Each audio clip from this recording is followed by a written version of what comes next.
19 December 4 साल bye साल चिथाम काका 10,300 दे सेबक थांजों रों फोरोंनायाव साकनि मानथानियाव सानै जबावा आजुगलायमानि हर आइकेनो हातिबारनि कानाय सिटी सेंटर ब्रिजकांगो हापांनि थानि साकनि मानथानियाव सानलायै खरां टिसालायै जबावा आजुगलायमानि 10,300 देस नुखुं तंगैबो नुखुं करै हाइके मासिं गोसांमा लामा किनारा तंगै हापांनि फासि नाहारे खा लगै नासिंलाय तंलाय जावो पिया आसुक साल लायै थांगैबो हापांनि फासिंति बरकनि यां नाहारे खरकसा मन्त्रिनि फाजिंतिबो खुब पेप्लामानि करिखो हापांनि फाजिंति बरकनि मानथाइरो याफोरै रिजाया साक खाजाया जरानि जबावा आजुगलायमानि याप्रि सेगलाक बुसकांनि सालो तिबो गोराकते कतर जबाब खलायनि हनि साका 10,300 देशनि खरकसा रुं फोरोंनाय जोग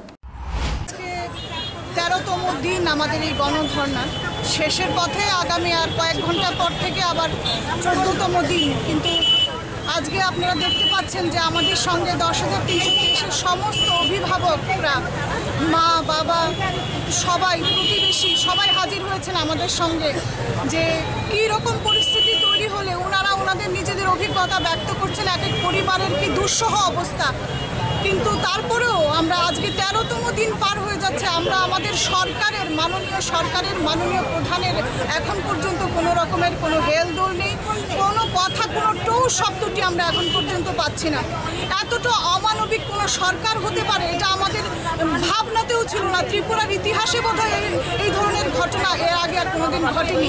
এতটাই অমানবিক আমরা এখনও বলছি এখনও সময় আছে এবং অভিভাবকরাও বলছেন এখনও সময় আছে আপনি 10 মিনিটের ব্যাপার আপনি চাইলেই আমাদের প্রতিকার করতে পারেন চাইলেই আমাদের প্রত্যেকের একটা স্থায়ী ব্যবস্থা করতে পারেন 13,000 পদ অলরেডি তৈরি করা আছে আপনি দয়া করে ভাবুন এখনো আপনি কি করতে চাইছেন কোথায় গিয়ে দাঁড়াতে চাইছেন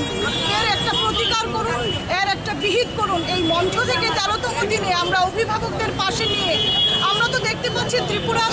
37 লক্ষ মানুষ আমাদের সঙ্গে রয়েছে নিশ্চয়ই আপনি ঘরে বসে এটা দেখতে পাচ্ছেন এর প্রতিকার অবশ্যই আমরা এখান থেকে চাইবো না হলে এই আন্দোলন চুপ করে থাকা মানে কিন্তু আপনি ভাববেন না যে এটা দিনে দিনে এরা ক্লান্ত হয়ে এই আন্দোলন শেষ হয়ে যাবে আমরা বলবো এই আন্দোলন তীব্র থেকে তীব্রতর হবে এবং ত্রিপুরা রাজ্যের 37 লক্ষ মানুষকে পাশে নিয়ে কিন্তু আমরা এক প্রতিকার নিয়েই ঘরে ফিরবো এই কথাটা আমরা বলবো এবং আপনাদের কাছ থেকে আমরা একটা শেষ পরিণতির কথা আমরা জানতে চাইবো এইভাবে কিন্তু চলতে পারে না আমরা এই আশাটুকুন রাখবো এই মঞ্চ থেকে